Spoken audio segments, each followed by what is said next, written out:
First, Silence Dogood Letter.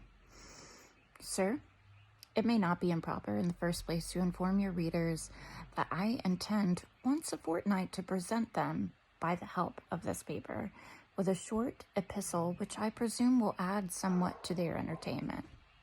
Funny guy. Or gal. Who is it? No one knows. And since it is observed that the generality of people nowadays are unwilling either to commend or dispraise what they read, they don't fact check. You're idiots. That's what he's saying. She, he, who?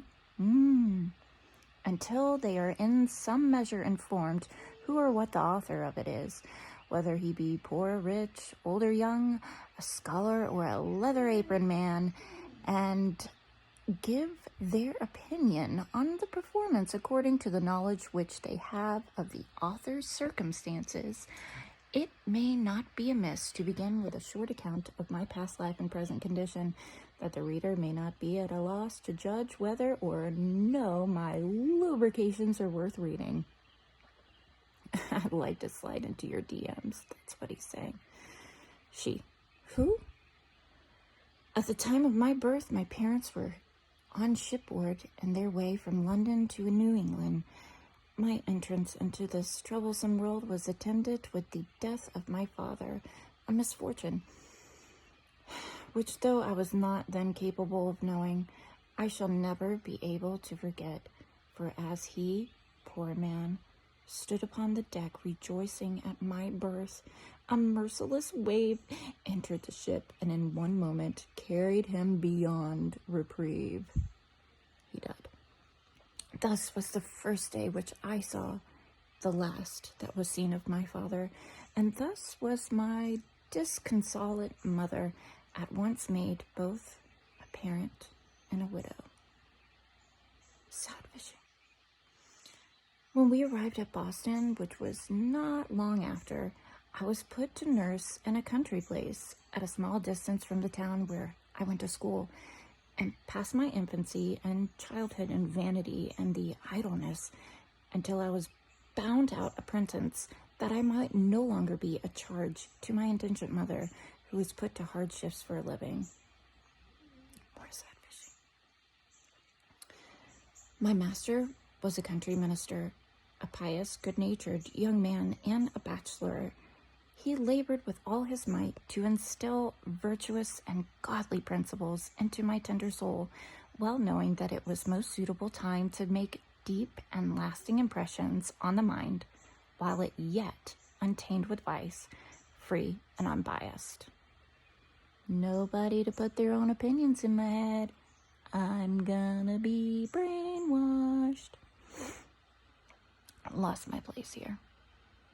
He endeavored that I might be instructed in all that knowledge and learning which is necessary for our sex, girls, and denied me no accomplishment that could possibly be attained in a country place, such as all sorts of needlework, writing, arithmetic, and observing that I took a more than ordinary delight in reading ingenious books.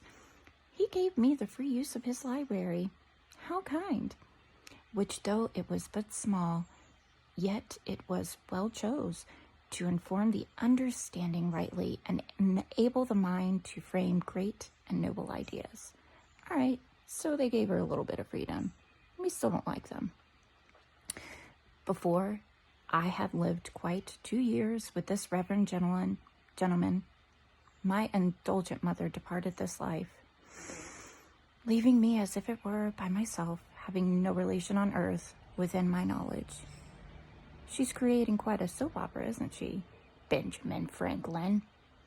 I will not abuse your patience with a tedious recital of all the frivolous accidents of my life. There's more, just you wait. These happened from this time until I arrived to years of discretion. Only inform you that I lived a cheerful country life. I'm so modest. Spending my leisure time either in some innocent diversion with the neighboring females, because that's what bitches do,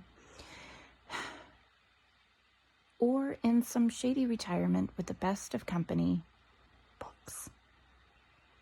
That and dogs, I agree.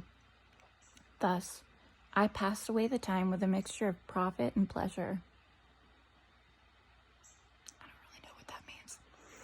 having no affliction but what was imaginary and created in my own fancy, because us crazy chicks, we just make stuff up with all our little emotions, and when we have nothing else to grieve for, we should just be grateful and smile and look pretty.